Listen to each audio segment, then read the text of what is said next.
Hello everyone, मेरे YouTube channel पे आपका हार्दिक स्वागत है। अगर वीडियो पसंद आए तो लाइक और सब्सक्राइब और कमेंट और शेयर जरूर करना। मैं आज आपको ज्योग्राफी का सेकंड चैप्टर रीड करा रही हूँ, उसको देखते हैं। ठीक है, चैप्टर का नाम है सेकंड चैप्टर ग्लोब, अर्धांश एवं देशांतर।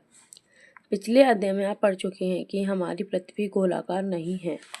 यह उत्तर एवं दक्षिण ध्रुवों पर थोड़ी चपटी तथा मध्य में थोड़ी उभरी हुई है।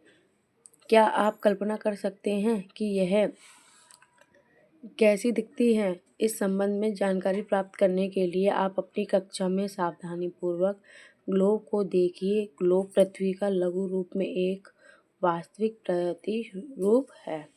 चित्र 2.1 में दे रखा है कि ग्लोब किस तरीके से, ये पृथ्वी किस तरीके से इसका यह अक्ष है।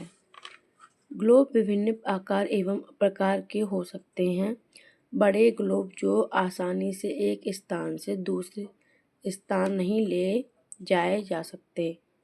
पॉकेट के में रखने योग्य छोटे ग्लोब तथा गुब्बारे ऐसे ग्लोब जिनमें हवा भारी जा सकती है एवं आसानी से एक स्थान से दूसरे स्थान ले जा सकते हैं। ग्लोब स्थिर नहीं होते हैं।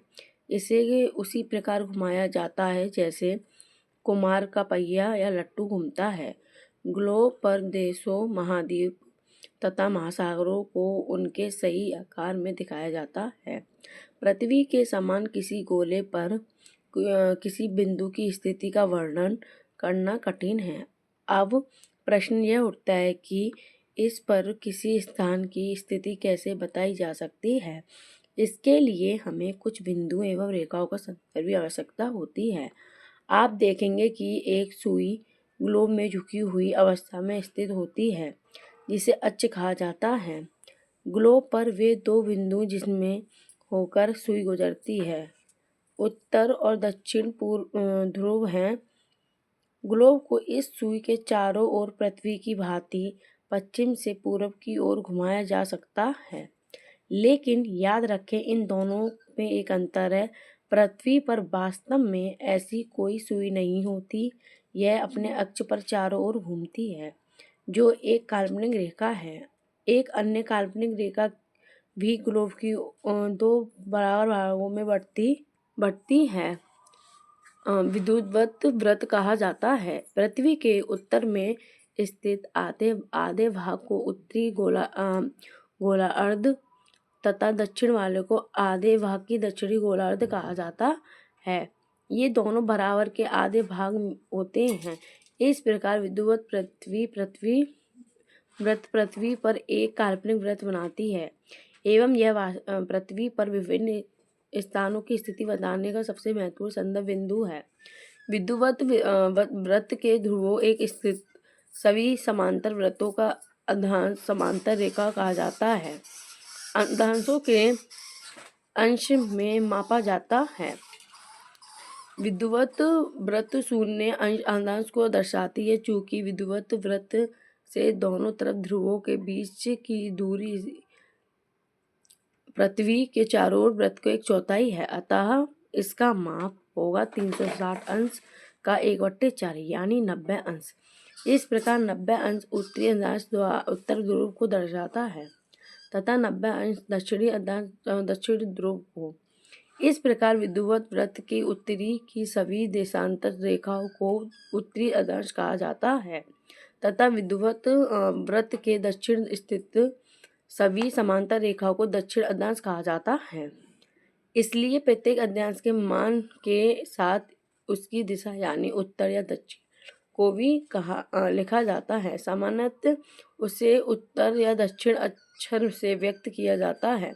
उदाहरण के लिए महाराष्ट्र में पूर्व और एवं ब्राजील दक्षिण अमेरिका में बेलो हॉरिज़ॉन्टल दोनों एक ही अर्धांश द्वारा 20 अंश पर स्थित हैं, लेकिन चंद्रपुर विद्युत वृत्त के 20 अंश उत्तर में एवं बेलो हॉरिज़ॉन्टल विद्युत वृत्त के 20 अंश दक्षिण में स्थित हैं।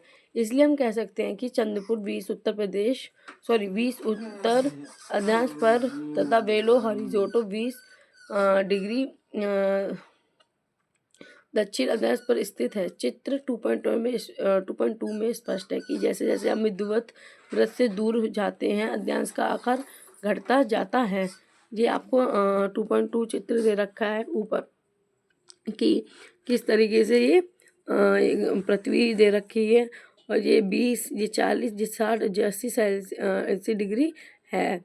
ठीक है, और ये ध्रुव है इसका और विद्युत व्रत ये दे रखा है। ठीक है, तो ये चित्र तुम्हें आपको दे रखा है।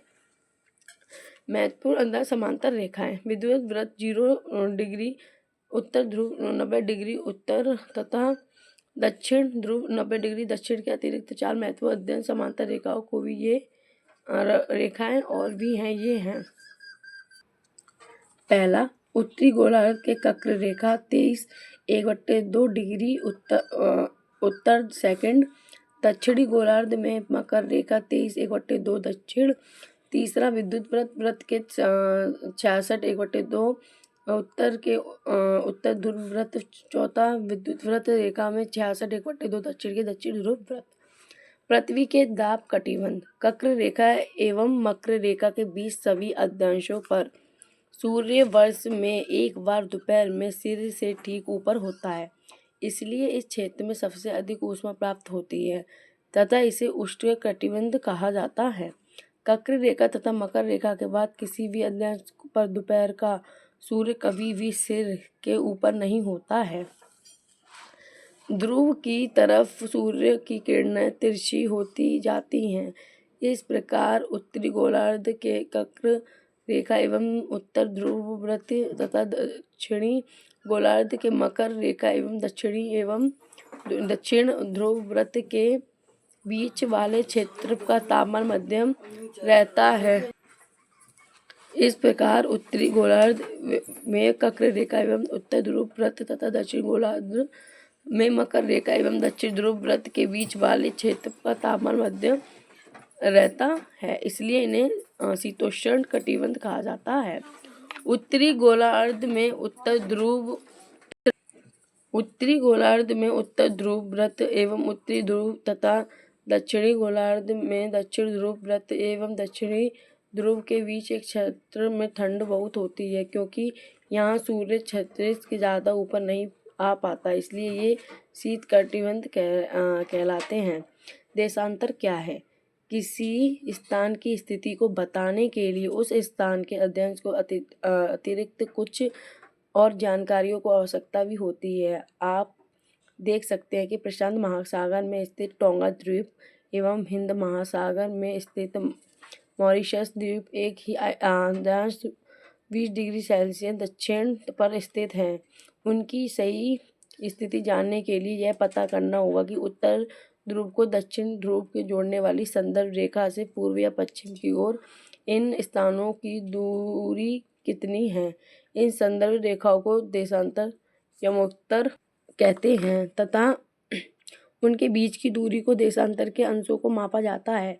प्रत्येक अंश को मिनट में तथा मिनट को सेकंड में विभाजित किया जाता है। ये अर्धवृत्त है तथा उनके बीच की दूरी ध्रुवों की तरफ बढ़ने पर घटती जाती है एवं ध्रुवों को शून्य हो जाती है, जहाँ सभी देशांतरी यमोत्तर आपस में मिलती हैं। अन्य समांतर रेखाओं को विभिन्न सभी देशांतरी यमोत्तरों की लंबाई समान होती है, इसलिए इन्हें सिर्फ एक संख्याओं में व्यक्त करना कठिन था। तब सभी देशों ने निश्चित किया कि ग्रीनिच, जहाँ ब्रिटिश राजकीय वेधशाला स्थित हैं, ये गुजरने वाली यमोत्तर के पूर्व और पश्चिम की ओर गिनती शुरू हो जाए। इस यमोत्तर को प्रमुख यमोत्तर कहते हैं। इसका मान 0 डिग्री देशांतर है तथा यहाँ से हम 180 डिग्री पूर्व या 180 डिग्री पश्चिम तक गणना करते हैं। प्रमुख यमोत्तर को 180 यमोत्तर मिलकर पृथ्वी की को 2 समान भागों पूर्वी गोलार्ध एवं पश्चिम गोलार्ध के विभक्त करती है। इसलिए किसी स्थान के देशांतर के आगे पूर्व के लिए अक्षर पूर्व तथा पश्चिम के लिए अक्षर पश्चिम का उपयोग करते हैं। यह जानना रोचक होगा कि 180 डिग्री पूर्व और 180 पश्चिम यमोत्तर एक ही रेखा पर स्थित हैं। अब ग्लोब पर अध्ययन समांतर रेखाओं एवं देशांतर यमोत्तों के द्वारा बनी ग्रिड को देखो। ये आपको चित्र दे रखा है कि देखो, अगर आपको किसी स्थान के अध्ययन एवं देशांतर को सही जानकारी हो तो ग्लोब पर आप उस स्थान का पता आसानी से लगा सकते हैं। उदाहरण के लिए असम में धुबरी 26 डिग्री उत्तर अध्ययन एवं 90 डिग्री पूर्व देशांतर में स्थित है। अब आप उस बिंदु को देखें जहां ये दोनों रेखा एक दूसरे को काटती हैं। यह बिंदु धुबरी की सही स्थित होगा। इसको समझने के लिए कागज पर समान दूरी वाले क्षैतिज तथा ऊर्ध्वाधर रेखा खींचिए। ऊर्ध्वाधर रेखाओं को एक संख्या 1 2 3 4 में, क्षैतिज रेखाओं को क ख ग ढ में ड अक्षरों से व्यक्त करें। जिन बिंदुओं को ऊर्ध्वाधर क्षैतिज रेखाओं को एक दूसरे को काटती हैं वहां कुछ छोटे वृत्त खींचिए। इन दोनों वृत्तों को अवसदा धा नामों से व्यक्त कीजिए। मान लीजिए कि ऊर्ध्वाधर रेखाएं एवं पूर्वाधर क्षैतिज रेखाओं का अध्ययन व्यक्त करती हैं। ये ग्रिड आपको ये चित्र दे रखा है कि किस तरीके से लाइनें दे रखी हैं और ये प्रमुख यमोत्तर दे रखा है। तो इस तरीके से लाइन दे रखी है। 20 डिग्री उत्तर, 20 डिग्री 40, फिर 60, 20 का गैप है, फिर ये पूर्व का है, ये दक्षिण का है, ये उत्तर का है।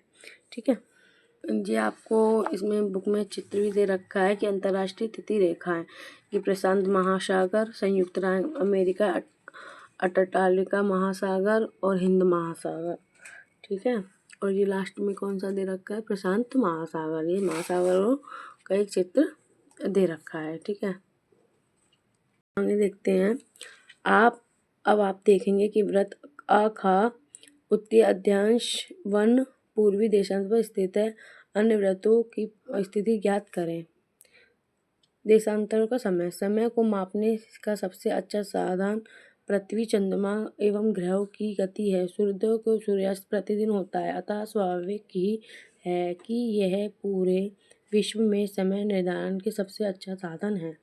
स्थानीय समय का अनुमान सूर्य के द्वारा बनने वाली परछाई में लगाया जा सकता है, जो दोपहर में सबसे छोटी एवं सूर्योदय तथा सूर्यास्त के समय सबसे लंबी होती है। ग्रीनिच एवं स्थित प्रमुख यमोत्तर के सूर्य जिस समय आकाश के सबसे ऊंचे बिंदु पर होगा उस समय यमोत्तर के पर स्थित सभी पर दोपहर होगी। चूंकि पृथ्वी विश्व पश्चिम में पूर्व की ओर चक्कर लगाती है, अतः वे स्थान को ग्रीनिच के पूर्व में है, उनका समय ग्रीनिच समय से आगे होगा तथा जो पश्चिम में है उनका समय पीछे होगा।